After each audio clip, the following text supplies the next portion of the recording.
Louvado seja o nome do Senhor nosso Deus. Irmãos, vamos abrir a palavra do Senhor na carta aos Romanos, capítulo 1. Nós vamos ler apenas 2 versículos. Romanos, capítulo 1, verso 16 e verso 17.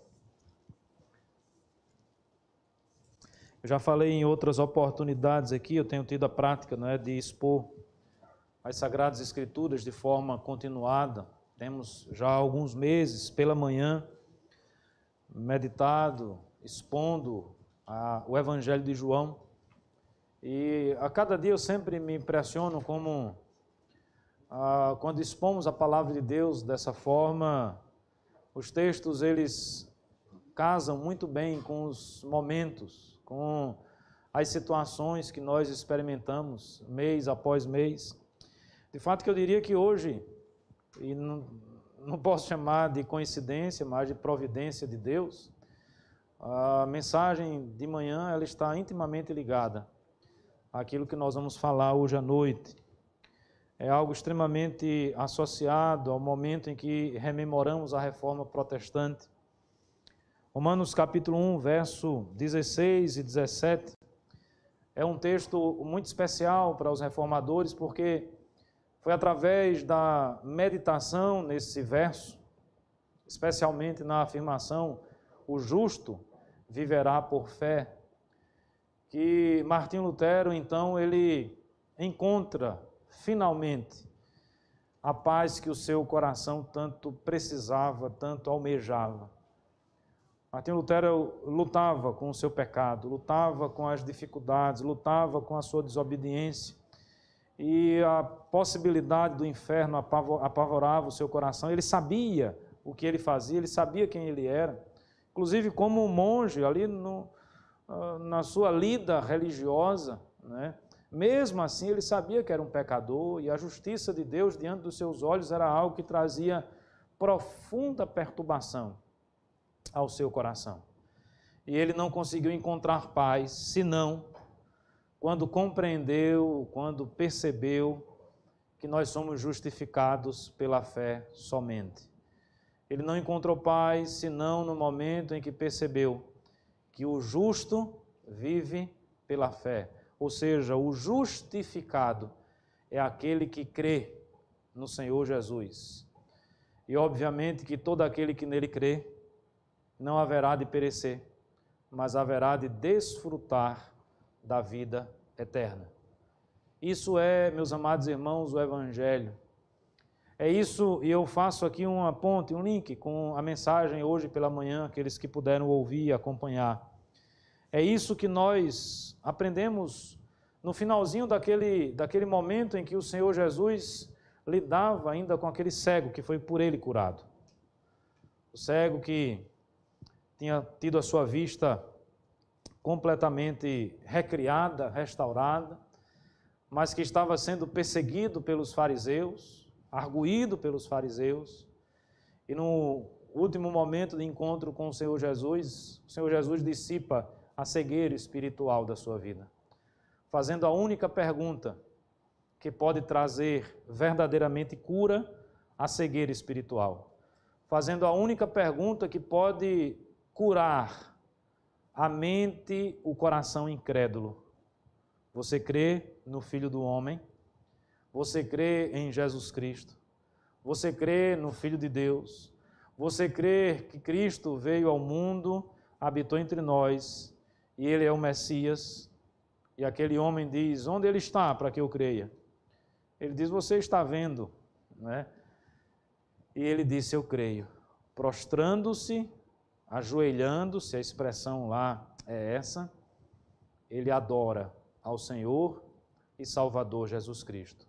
Mas antes ele confessa a fé que invadiu o seu coração. A fé que fez com que agora, diante do Senhor Jesus, ele estivesse justificado. Vamos ao texto.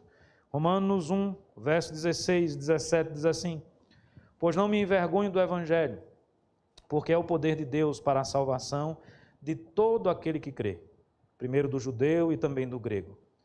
Visto que a justiça de Deus se revela no Evangelho, de fé em fé, como está escrito: o justo viverá por fé. Vamos orar.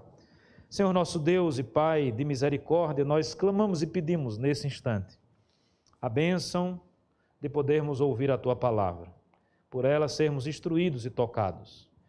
Pedimos também, ó Deus, que assim, se assim for da Tua vontade, que aqueles que nos escutam, seja hoje, seja em outros momentos, ó Deus, e que ainda não conhecem o Senhor Jesus, e que ainda não confessam a Cristo como Salvador das suas vidas, como Deus que se fez carne.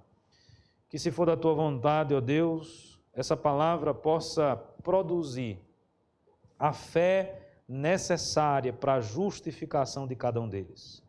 Que haja novo nascimento, que haja novidade de vida, que haja conversão. É o que nós te pedimos, no nome do Senhor e Salvador Jesus Cristo. Amém, amém e amém. Muito bem, meus amados irmãos, eu não vou descrever historicamente sobre a Reforma Protestante. Meu objetivo hoje não é esse. Não que eu não dê importância a isso, nós fazemos isso até com frequência em outros momentos. Sei que nesse mês, especialmente hoje, muitos irmãos estão aí, sejam nas redes sociais, sejam em sites, sejam em outras situações, estudando, vendo, tendo contato sobre isso. Talvez a maior homenagem que nós possamos fazer aos nossos irmãos reformadores, século XVI, aqueles que se mantiveram firmes desde a igreja lá nos primeiros séculos, é fazer o que eles fizeram, é pregar a palavra, é pregar o evangelho, sem enaltecer homens, mas acima de tudo enaltecendo e apontando para Cristo. Até porque, se vivo eles estivessem, talvez não todos, mas com certeza a maioria esmagadora de todos eles, talvez sequer concordassem com tantas homenagens que nós fazemos à personalidade, não é?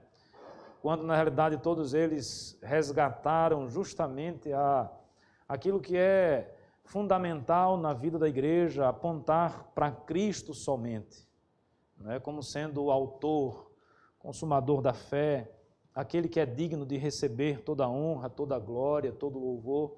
Em momento nenhum eu afirmo aqui que esses homens, as mulheres ali no período do século XVI, não mereçam a honra, merecem honra. Homens abnegados que doaram a sua vida em prol do evangelho e da verdade. Mas eu sempre digo que a maior homenagem que nós podemos fazer a estes homens, às mulheres que ali se dedicaram e entregaram a sua vida, é tão somente pregar as Escrituras Sagradas. É continuar fazendo aquilo que eles fizeram, é dar sequência a esse legado e reafirmar aquelas bandeiras que eles reafirmaram. E uma delas, meus amados irmãos, todas são importantes e essa não é mais nem menos importante do que as outras. É aquela que nos ensina que a justificação, ela se dá por meio tão somente da fé. Mas antes de arrematarmos o texto aqui escrito, de chegarmos à última expressão, o justo vive pela fé ou viverá pela fé, aqui o apóstolo Paulo se refere ao texto do profeta Abacuque. Antes de chegarmos nesse momento, eu queria que você olhasse para o verso 16. Porque aqui a palavra de Deus nos coloca diante de uma afirmação que é extremamente importante e especialmente importante para os dias de hoje. Porque eu não tenho dúvida, irmãos, que o mundo precisa do Evangelho. Eu não tenho dúvida que as pessoas precisam do Evangelho, os nossos parentes precisam do Evangelho, os nossos vizinhos lá no condomínio precisam do Evangelho, nós precisamos do Evangelho, os nossos colegas de trabalho precisam do Evangelho, a humanidade como um todo precisa do Evangelho. E o apóstolo Paulo aqui escrevendo, então, ele diz, olha, eu não me envergonho desse Evangelho. Essa afirmação ela é extremamente importante, porque em dias onde o simples fato de nos declararmos seguidores de Cristo pode trazer algum constrangimento para a nossa vida.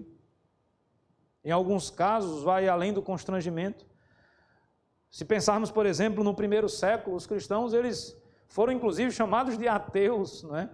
Os cristãos foram perseguidos, os apóstolos foram martirizados, os primeiros pais da igreja, os pais apostólicos, aqueles que foram contemporâneos ainda dos apóstolos e que eram liderança na igreja, todos eles perseguidos, torturados, presos.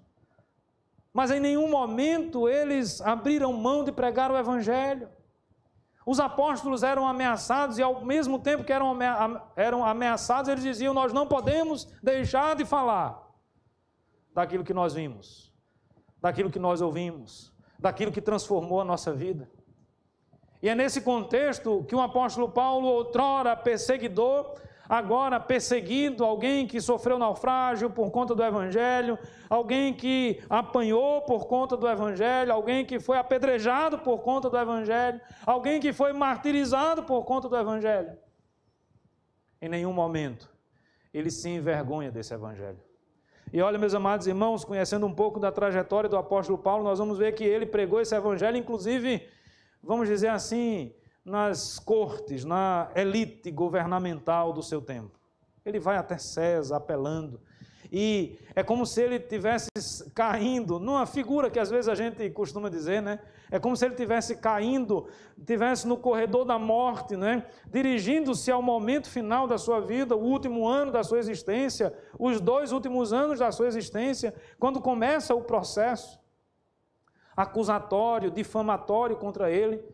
Mas é como se ele caísse e ainda em queda, ou mesmo em queda, ele continuasse, não atirando, mas continuasse pregando o evangelho. Porque é isso que o cristão faz. Ele prega o evangelho a tempo, a fora de tempo. Porque Deus não nos tem dado espírito de covardia. Vamos fazer uma conexão com o texto hoje pela manhã. Lembre-se daquele cego que teve a sua vida restaurada, não apenas pela cura da cegueira física, mas sobretudo pela restauração espiritual, pela cegueira e incredulidade, a cegueira espiritual e a incredulidade que foi arrancada da sua existência pela fé em Cristo Jesus, pela fé no Filho do Homem. Ele cria coragem, ele enfrenta os fariseus. Ele professa publicamente a sua fé. Lembra-se desse episódio? Está no começo lá do capítulo 9 de João, do Evangelho de João. Logo depois que ele é curado, as pessoas questionam: olha, não era esse o cego que ficava ali? Não era esse? Alguns dizem outros dizem não. Ele diz: não, sou eu. Ele não tem vergonha daquilo que Cristo estava realizando na sua vida. Ele não tem vergonha de abrir a sua boca para enfrentar os falsos religiosos, mostrando o que de fato acontecera. E de forma peremptória, de forma enfática, de forma conclusiva, ele diz: vocês questionem o que vocês quiserem questionar, mas a verdade é uma só. Antes eu era cego, agora eu posso ver. E contra esta realidade, difícil será encontrar qualquer tipo de argumento que derrube nesse instante a ação do Senhor e Salvador Jesus Cristo. Nós que fomos lavados e remidos pelo sangue do Cordeiro, poderíamos hoje dizer: vocês falem o que vocês quiserem falar, mas antes eu era cego, espiritualmente cego, mas agora eu posso ver. Antes eu não acreditava. Irmãos, essa fala pode ser nossa também. Pensando na incredulidade, pensando na cegueira espiritual, da qual todos nós somos herdeiros no pecado pelo qual fomos concebidos pelos nossos pais. Todos nós poderíamos afirmar: antes eu também era cego, mas agora eu posso ver. Você consegue perceber essa verdade?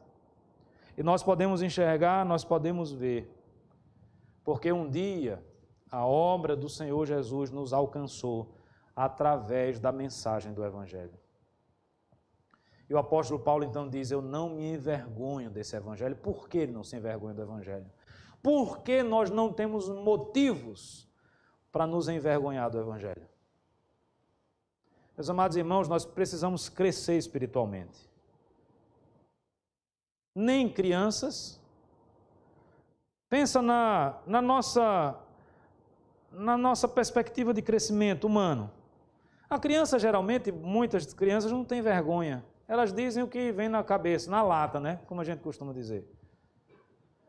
nós precisamos também ter cuidado com aquilo que nós falamos, termos a prudência, o discernimento, a maturidade, que às vezes as crianças não têm. Mas nós precisamos ultrapassar aquela fase da adolescência. A fase da adolescência é aquela fase da vergonha. Ninguém fala nada com ninguém. Não é assim que a coisa funciona? Quem já foi adolescente? Aqui, não é? Não precisa contar o tempo que foi, não. Não é? Quanto tempo para trás, mente, não é? Você passou por esse momento. Mas nós precisamos crescer. Lembre-se daquilo que nós lemos em 1 Coríntios capítulo 13. Antes eu era menino, falava como menino, sentia como menino. As coisas da meninice ficaram para trás, as coisas da adolescência ficaram para trás, as coisas da pré-adolescência ficaram para trás. Essa vergonha de falar, esse negócio, isso precisa acabar, porque esse não é o espírito do cristianismo. Atos 1,8 de forma muito clara diz: recebereis poder ao descer sobre vós o Espírito Santo de Deus. Existe uma força sobremodo excelente que age na nossa vida e no nosso coração, para que nós possamos testemunhar das verdades de Deus. E, meus amados irmãos, o mundo precisa do Evangelho. Eu e você, nós fomos escolhidos para sermos os propagadores desse Evangelho. Todas as vezes que você se retrai, todas as vezes que você fecha os seus lábios, todas as vezes que você fica envergonhado, você está deixando de propagar esse Evangelho. E o que o apóstolo Paulo está nos ensinando aqui nesse texto é: nós não temos motivos plausíveis, motivos suficientes, motivos que sejam dignos de aceitação para termos vergonha do Evangelho. Primeiro destaco, porque o Evangelho, meus amados irmãos, são as boas novas da salvação. Nós compreendemos muito bem esta realidade. Quem éramos nós? Nós éramos filhos da ira de Deus. Quem éramos nós? Homens caídos, pecadores, com um destino. Qual era o nosso destino antes de sermos alcançados pela graça do nosso Senhor e Salvador Jesus Cristo? O nosso destino era a condenação eterna. O nosso destino era o inferno. Não caia na cilada satânica que se repete há milhares e milhares e milhares de anos, tentando suavizar o pecado. Vivemos numa sociedade assim, não é? Me parece que está se tornando crime você afirmar que algo é pecado. Me parece que há um movimento muito forte, entranhado na nossa sociedade, com vários atores, trazendo-nos, ou tentando trazer-nos a ideia de que não existe pecado. Esse movimento, inclusive, está entranhado em muitas igrejas. Dietrich Bonhoeffer chamava isso de graça barata. Isso estava entranhado na igreja da Alemanha nazista. E não se engane, os cristãos que estavam ali na Alemanha nazista eram justamente esses que relativizavam o pecado. Não eram os outros. Eram aqueles que... nada. É só uma torturazinha. Os fins justificam os meios. O discurso é muito sedutor. E venhamos e convenhamos, de fato é sedutor. Quem aqui não gostaria de estar numa realidade em que tudo que a gente faz é correto e não existe pecado? O problema é que essa não é a verdade. O problema é que nós, herdeiros da Reforma Protestante, temos a plena consciência da depravação total do homem. Nós somos depravados, nós somos pecadores, nós somos desobedientes. Nós contrariamos o nosso Deus a todo momento e a todo instante da nossa vida, de modo que nós estamos, por nosso próprio mérito, e aí é meritocracia, caminhando para o inferno. Todo mundo que entra no inferno entra por mérito. É a famosa medalhinha, né? Honra, não era assim que tinha escrito nas medalhas? Não sei hoje. Como hoje todo mundo ganha medalha, não tem mais mérito, né? O menino que chegou em primeiro e o último, todo mundo ganha medalha para ninguém chorar. Essa é a sociedade que a gente está formando.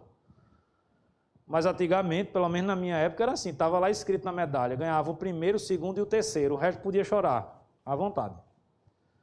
a aprender a se preparar melhor, na próxima, quem sabe você ganha. Aí estava lá escrito, honra ao mérito. Pronto. Imagina aquela pessoa chegando no inferno e ganhando a medalha, honra ao mérito. Parabéns. Você fez tudo para estar aqui. Porque é exatamente isso que você merece. Mas não é isso que nós queremos. Não é isso que nós desejamos nem para nós, e nós não devemos desejar para o nosso pior inimigo. Nós queremos a cura da cegueira espiritual. Nós queremos a restauração da nossa vida. E por que eu não preciso, melhor dizendo, por que eu não posso me envergonhar do Evangelho? Porque o Evangelho é uma notícia boa, dizendo para esse homem que está caminhando a passos largos para o inferno, que tem salvação para a vida dele. Imagina a situação, tem vários filmes, livros escritos nesses países, talvez mais nos Estados Unidos isso seja notório, daquela turma que é condenada à morte, né? A pena capital, cadeira elétrica, alguma coisa assim. Imagine esses homens, talvez a gente não tenha condição de imaginar isso com tanta propriedade, porque nós não passamos por isso, mas imagine esse homem no corredor da morte, sabendo que dentro de algumas horas ele vai morrer. Qual é a melhor notícia que essa pessoa poderia receber? Olha, saiu teu salário. Seria a melhor notícia para ele? Olha, tu teve um aumento. Olha, não tem aquele consórcio que tu fez da casa? Tu foi contemplado. O carro que tu comprou chegou. Perfeito, do jeito que você quer. O carro no corredor da morte. Essa é a melhor notícia? Podemos ir mais além. Tua esposa está grávida, teu filho vai nascer. É uma ótima notícia, não é, irmãos? Mas é a melhor notícia para ele? Qual é a melhor notícia que esse homem poderia receber? Olha, a pena está cancelada. Pode voltar. Você não vai precisar mais sentar na cadeira elétrica. Você está perdoado. Você está salvo. O Evangelho é isso. Como eu posso me envergonhar disso? Como eu posso me acanhar em afirmar essa verdade para aqueles que tanto precisam? Nós precisamos dizer para todos os nossos contatos imediatos, de primeiro grau, ou de segundo, ou de terceiro. Olha, tem jeito, cara. Tem salvação. Se vai crer, se não vai crer, aí não depende de nós. Aí não é. Nós plantamos, nós regamos, o crescimento, a salvação de fato, a fé, ela é implantada na mente, no coração das pessoas como obra do Espírito Santo de Deus. Mas compete a nós pregar esse Evangelho. Nós não podemos pregar outro Evangelho. Nós não podemos distorcer esse Evangelho. O Evangelho são as boas novas da salvação. Pois não me envergonho do Evangelho, porque é o poder de Deus para a salvação. E aí eu enfatizo aqui um segundo ponto, é o poder de Deus. Não apenas as boas novas da salvação, mas ele é poderoso. No sentido de que é Ele que é capaz de modificar a realidade do homem. No sentido de que não existe uma outra forma de alcançarmos a salvação senão por meio do Evangelho, ou seja, senão por meio de Cristo Jesus que deu a sua vida por nós. Ele é poderoso porque Ele é capaz de fazer com que aquele homem mais incrédulo que possa existir, se torne naquele homem mais crédulo. Tenha a sua vida e o seu coração transformado. O próprio autor desta carta é um exemplo que salta aos nossos olhos. Estava lá o diácono Estevão sendo apedrejado, primeiro mártir da igreja. Quem estava lá consentindo com tudo aquilo? Quem estava lá, talvez até, quiçá, não sei, coordenando toda aquela situação? Saulo, Paulo. Quem é que estava indo em direção a Damasco, levando carta de recomendação dos principais líderes da sinagoga, com o objetivo de perseguir os cristãos ou os judeus que estavam se convertendo em cristãos. Quem era? Era Paulo. Homem da lei, fariseu de fariseu, competente no que fazia, em ascensão na sua carreira religiosa. Alguém que tinha tido a melhor educação que naquela época poderia ter, que o dinheiro poderia pagar, mas Cristo transformou a vida de Saulo. Saulo se transformou em Paulo. O perseguidor agora passa a ser perseguido. Isso não foi possível, ou não é possível, se o Evangelho não fosse poderoso o suficiente para fazer isso. Nós somos humanos, nós somos seres humanos, eu e você, nós sabemos o quanto nós somos teimosos. Nós sabemos o que está no nosso coração, ou parte daquilo que está no nosso coração.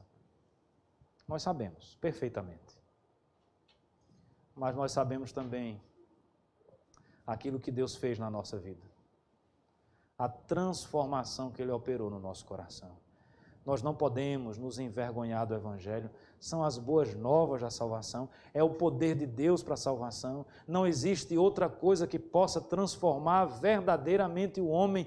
Meus amados irmãos, o poder do Evangelho é o poder de acessar o inacessível. É o poder de transformar o intransformável. É o poder de atingir o inatingível. É o poder de fazer o que nenhuma ciência humana pode fazer, por mais avançada que ela seja.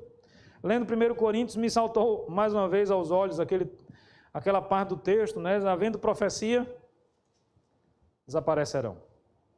De fato, haverá um momento em que as profecias do Velho Testamento já não existem mais, no modelo do Velho Testamento, não existem mais. Haverá um dia que essa palavra ela perde o seu efeito. Nós estaremos na presença de Deus. Havendo profecias, desaparecerão. Havendo línguas, desaparecerão. Todos falaremos a mesma linguagem. Havendo ciência, desaparecerá. Na realidade, a própria ciência já reafirma essa verdade. Ou quando nós falamos de ciência, nós falamos da mesma coisa que permanece igual ao longo do último século, por exemplo. Francisco, aquilo que você estudou lá em enfermagem, a forma, a abordagem, é a mesma hoje? Ou sofreu modificações? Ou um aprimoramento vem? Veja, as coisas são ativas, as coisas vão avançando, em alguns casos vão regredindo. Mas há essa atividade no mundo. Haverá um momento que tudo isso vai passar. Haverá um momento que, por exemplo, a grande revolução dos antibióticos não vai representar absolutamente mais nada, porque nós não vamos mais contrair doenças. Haverá um momento que a grande descoberta da anestesia perde completamente o seu sentido. Nós não vamos precisar mais de anestesia. Porque nós teremos um corpo transformado. Nós teremos um corpo glorificado. Um corpo que não sofre mais. Um corpo que não morre mais. Algo eterno, algo perene. Nós beberemos da fonte da vida. Nós estaremos na presença do Rei dos Reis. Louvado seja o nome de Deus por isso, meus amados irmãos. Como eu posso me envergonhar de uma mensagem que oferece gratuitamente às pessoas a possibilidade de viver essa vida maravilhosa? Eu não estou cobrando nada de ninguém, não. Veja, não é um processo acusatório. Aqueles que amam o pecado, aqueles que gostam do pecado, aqueles que não querem abandonar o pecado. Parece que eles não compreendem a mensagem do Evangelho, o que nós cristãos afirmamos. Porque quando a palavra de Deus chama pecado de pecado, seja ele qual for, mesmo que a sociedade diga, olha, isso não é pecado sim. Mas nós, com isso, não estamos dizendo que não tem solução, que não tem jeito. O problema é que o jeito e a solução é entregar a nossa vida para Cristo. O problema é que as pessoas não querem entregar a sua vida a Cristo. Elas querem viver chafundadas na lama do pecado. Mas nós precisamos pregar o Evangelho. Mas nós precisamos, por amor a Deus e a essas pessoas, porque esse amor um dia nos atingiu, porque nós também estávamos na lama, nós não somos melhores e nem diferentes de ninguém. Todos pecaram. No que se refere à condenação e a pecado, há um nivelamento por baixo. Um dia nós não ouvimos essa palavra, um dia alguém não pregou essa palavra para nós. Pois como ouvirão, se não há quem pregue? Como vão acreditar, se não vão ouvir? Como vão ter a sua vida transformada, se não acreditarem? Deus nos chama, a mim e a você, a pregar o Evangelho. De modo que nós não podemos nos envergonhar desse Evangelho, porque ele é a boa nova da salvação, o poder de Deus para a salvação. E olha, irmãos, o texto diz assim, é o poder de Deus para a salvação de todo aquele que crê. Primeiro do judeu, também do grego. Olha que coisa interessante, Deus e o seu Evangelho e o seu amor, a salvação em Cristo Jesus, ela não faz acepção de pessoas. Não, nós somos brasileiros, maceienses, e nós somos um povo salvo. Eu não sou contra o sentimento do patriotismo, mas o cristão tem um outro pensamento sobre o patriotismo. Vai além desse sentimento normal de gostar da nossa terra, de defender o nosso povo.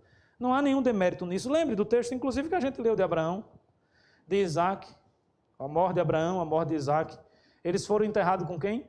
Com os seus ancestrais. É algo natural. É o nosso pedacinho de chão, é a nossa terra, é onde nós nos identificamos, não é? É ali onde eu cresci, não tem nenhum problema em amar, em gostar disso. Mas nós cristãos nunca podemos nos esquecer que nós somos peregrinos nessa terra. A nossa pátria maior e definitiva é a pátria celestial. O nosso patriotismo se volta para os céus, se volta para a vida eterna. Então, como um verdadeiro patriota dos céus, nós não podemos nos envergonhar do Evangelho.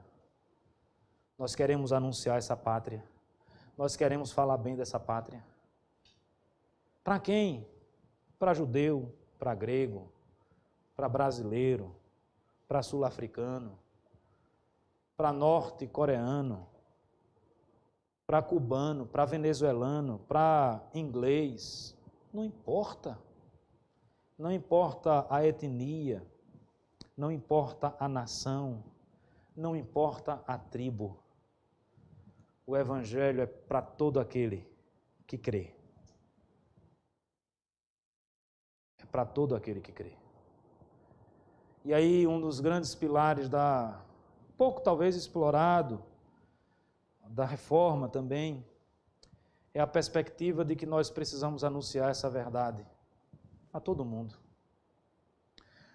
Eu já falei em outros momentos, eu não vou me demorar nisso, mas, por exemplo, o Brasil recebeu em 1555, na hoje chamada Ilha Sergipe, ali na Baía da Guanabara, na época, aliás, Ilha Sergipe era na época, eu acho que hoje é Ilha Vilegaion, se eu não estiver enganado, posso estar fazendo confusão aqui.